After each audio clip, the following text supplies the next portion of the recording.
like the Dead Sea to Jerusalem. You can see that this is an Israeli infrastructure because there's street lights, for one, and nice pavement. And that's not because Palestinians don't care, but because these major roads that connect us are also now settler roads where they connect Israeli settlers to Jerusalem or to other settlements. So they've kind of paved over and improved the infrastructure for their own use, and we are still using those streets. That's not always the case. Sometimes settler roads are now exclusively just for the settlers to use, and we use other ones. And because we can't improve our infrastructure without permission from the Israelis, so you'll see that in a lot of places if you ever visit Palestine. And my word to everybody is visit Palestine. It's an amazing place to come and visit, and I really encourage people to come and see it. It's very different. Stop it, Camille, you'll wake her up. Stop it. It's very different than what you believe it will be like. And, you know, this is a very dry place. You can see right there, there's a spring of water. Bedouin communities. You guys should look up Khan al-Ahmar. These Bedouins really struggle because they've been cut off and forced to often rebuild their homes and communities after the Israeli military demolishes them because they want them to move to another place. It's really a tough life here, but it's also really amazing. I will tell you all about that. It's really encouraging place to be also because there are, you know, there's community support in a way that I don't find in America. You don't see homelessness. People take care of each other. There's a lot of special qualities about Palestine. The first time I came here, somebody said, everybody comes back. And it's true. You know, I came back and back and back until I finally decided to move here, and then eventually even met my husband. And a lot of our customers are returning, and you see them after years, and you're like, oh my God, where have you been? Oh, I left, but I came back. Or tourists too. People come back. It's a really special place to be. So I really invite you all to visit. Stop by Levi Cafe in Ramallah and say hi that you saw this and it encouraged you to come. The climate here is very different than what you will see when we get to Ramallah. This is very much more deserty, and so I will keep showing you as we go. One of the consequences of doing this video in front of my almost 5-year-old is that he now has a lot of questions about occupation, and we've kind of tried to shelter him from a lot of that. So I guess it's time to start explaining things. So there's a settlement right there, and we're maybe 20 more minutes from the house, depending on traffic at Kalandia checkpoint. I don't know the name of it, but I will explain it all to you when I'm off the camera. So the traffic at Kalandia can get really bad, and that's something I like to call the infrastructure of occupation, is that they create for us and control for us the infrastructure around the roads and the checkpoints to really make it impossible for us and chaotic. The infrastructure of occupation creates chaos. There's a bit of the wall, and if we were to keep going on this road, we would enter Jerusalem, but of course there's a huge checkpoint where we would be stopped. This car, which has Palestinian license plates, green plates we call it, would not be allowed to enter, and nor would I, because my passport has Judea Samaria only stamped by the Israelis. So we are not going that way. Instead, we are going through this little town called Hizmeh to access Ramallah. Okay, so there's a little bit of the wall, and behind it is, I think, Pisgat Ziev, the settlement that's considered part of Jerusalem. And we are obviously not going that direction because, like I just said, we're not allowed to. So we're going to turn on this road and make our way towards Kalandia. And you know, when we left, it was spring. It was March 26th, I think, and these hills were all beautifully green and lush. You know, we get the same amount of rainfall, they say, as London, but our rain just comes in torrential downpours, and then we have a long drought. One time someone took us somewhere and there was a rainbow. Yeah, one time we went to Germany to make your blood tests for your food allergies, and there was a rainbow there because Mama wasn't allowed to take you to Tel Aviv to make the same exact test, so we went to Germany. Now, that's a story for another time. So this is us going. You can see where the wall is up there. On the other side of that is basically where we're going.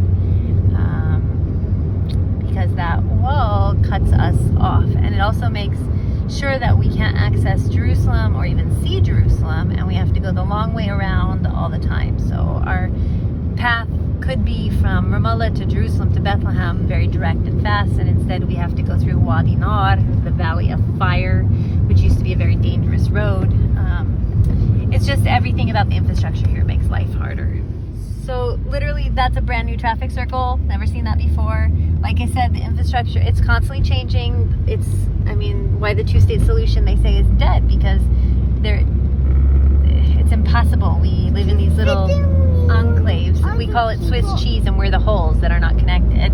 And the infrastructure that the Israelis develop here. Why are we the holes? I will explain it. I will show you a map when we get home and explain it to you.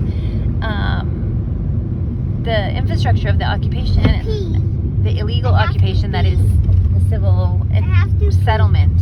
Okay, I'll get you out of the car right this second. Is constantly developing, shifting, and it makes it really hard. This is a checkpoint that's not usually manned, that we have to go through to get to Kalandia from inside. We're inside the West Bank, okay? This is an internal checkpoint within the West Bank. And now we're driving towards Kalandia. We're stopping for a little pee break on the side of the road, but this is the entrance basically from Jerusalem to Ramallah. Up here, this is called Kalandia. A lot of people call it a border crossing. It's not. It separates Palestinians from Palestinians. And it's, yeah, come here, Yalla, let him help you, honey. It separates Palestinians from Palestinians, so it's really absurd and insane, and it's trying to make it so that we can't access Jerusalem. And sometimes the traffic up there is so chaotic and bad that back to this point you'll have 4 lanes. The other thing that I'd like to say is that, again, we're not actually going through the checkpoint, we're just going behind it, because we aren't allowed to access Jerusalem. I'm not allowed to, because again, in my passport is Judea Samaria, only as a condition of getting a visa from the Israelis to be able to live here with my family. Opportunity to keep going and talking about my arrival home. So this is a landfill on our right, and you see it's just kind of fauda, it's chaos, it's filth. Mom, I don't know. Where are we supposed to go with all of this? The West Bank is a tiny space. In the 90s during the Oslo Accord, it got partitioned up into areas A, B, and C, and it is tiny. It's the main cities. That's where Palestinian Authority is supposed to have control. It's tiny. So where are we supposed to go with our population growth, with our waste, with our infrastructure? Okay, so this is, sorry, my hand is also holding a sleeping baby, so it's a little hard. This is Kalandia with great traffic, like no traffic. This is a great day to pass through. Sometimes it is like these are 1-lane roads and they become 6 lanes, and just a battleground for getting through, and we're all trying to get somewhere. People are trying to get to a cancer appointment in a hospital in Jerusalem. People are trying to get to their job on the other side, one way or another. People are trying to visit family. There's so many reasons for us to move from one town to the next, one city to the next. And it is pretty much impossible because there are these checkpoints all over the place, which are not even separating, the Palestinians in the West Bank from Jerusalem. They're also internal, like I said, and it just makes life unpredictable and really unsustainable. So again, this is Kalandia. It's a huge terminal on the other side are for cars, and there's a huge terminal where Palestinians have to get out and walk through. And it's stressful is not even close to the right word for what it feels like to go through this. And many people cross this, school children even, twice a day.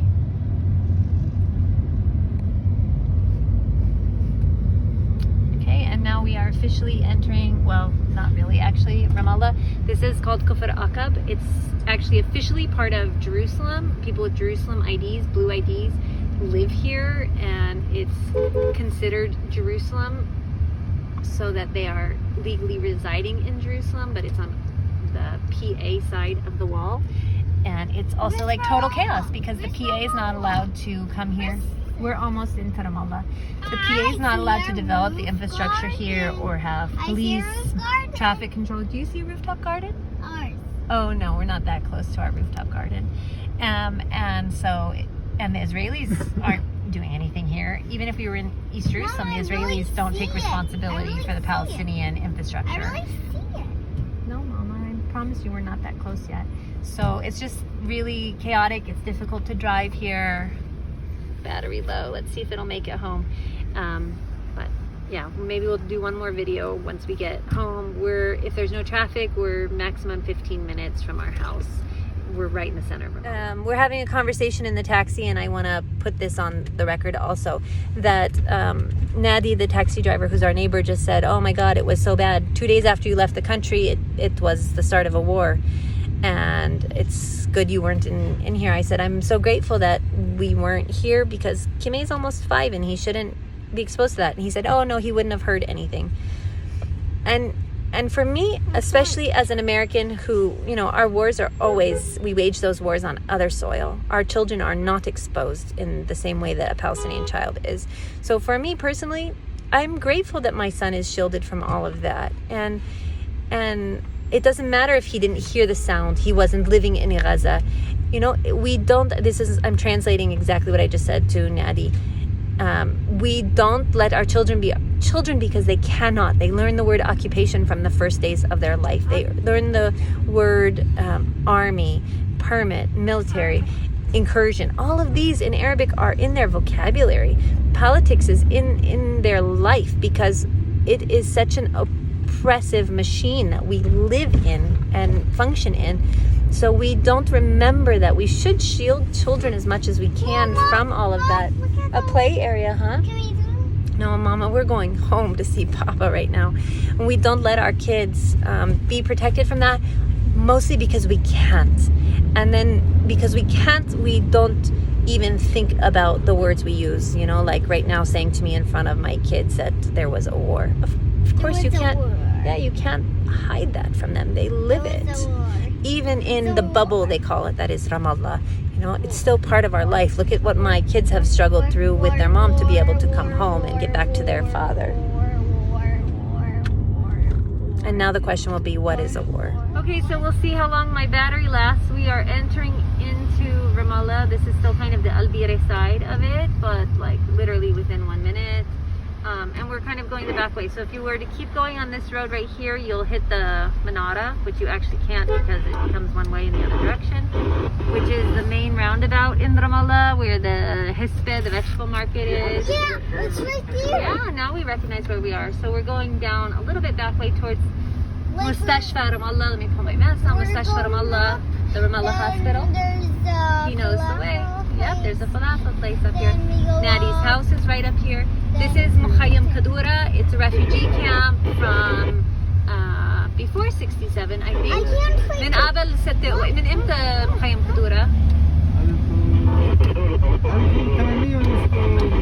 أظن 87. 87? No, I think it's من قبل. امتى صار كان هون امتى كان صار بيتهم من 65 كان في موجودين الناس هون كان في المخيم موجودة. I can't wait to play in the playground where the...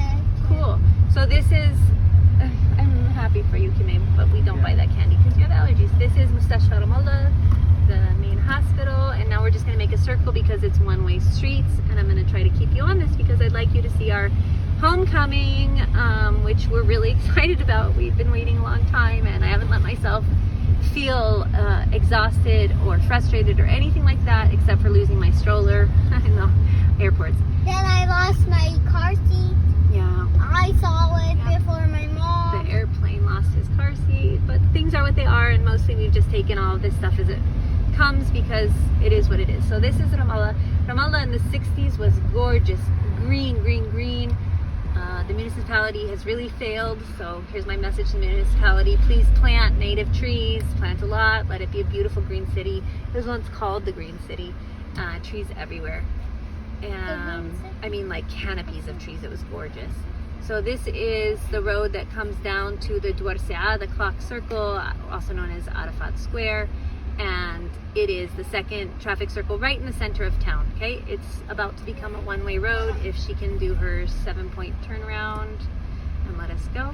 Thank you very much. So we're just going to show you our homecoming because we are basically home. So this is Saleh's cousin's house, Dar Akal. We'll have to go visit them. This is the Nadi Orthodoxy. Yes! We're almost there. Let's not wake up the baby. That way we can get everything unloaded. Okay, and that's the traffic circle. That's the very center of Ramallah. And here's the little turnoff street. That is where we live. And look at those And you'll poles. notice that this street gets extra green because my husband loves planting trees everywhere. Oh my god. And we're home. Okay, this is the road coming down. And we're home. This is our house here. Alay Salmak Ya Nari. This is our house. This little 2-story pink house with all the trees and the rooftop garden up there. And my husband's gonna come out. I'm actually just gonna keep this rolling. Alay Salmak, you say to him. I'm gonna keep it rolling. Can you unbuckle my seatbelt? Okay, and while my husband gets there, can you unbuckle me too, please? I'm like strapped in. We'll just have to edit a little bit. Okay, Elise is gonna wake up right now. And we're home. Hi. سويت فيديو لسه بصور. Hi, كيفك؟ كيفك حبيبتي؟ مرحبا اساعدك في شيء؟ No, I think صالح راح يجي. كيفك؟ نعم حبيبتي. Good to see you too. شكرا. So that's our restaurant right there, La Vie, but we're gonna go in the side, which is our personal entrance and our garden. Himay's down there looking for my husband, his Baba. Hi Majdi, كيفك? We're home, we're videoing. We're home, we're home, we're home. It's so nice to be home. And the question is, oh, he went looking for you. And here's my husband, Saleh. Gets to see his baby. She missed her 1-year birthday. I'm not sure she knows him. He missed her first steps. We're home. Now I feel emotional. I'm gonna cry. And here's our home back there. Oh, it is good to be home. It is good to see my husband. So with that, folks, you have seen our journey from California onwards. And thanks for Hi, baby. thanks for watching and caring. I wish I could show you my baby's face. She's really happy. Home sweet home.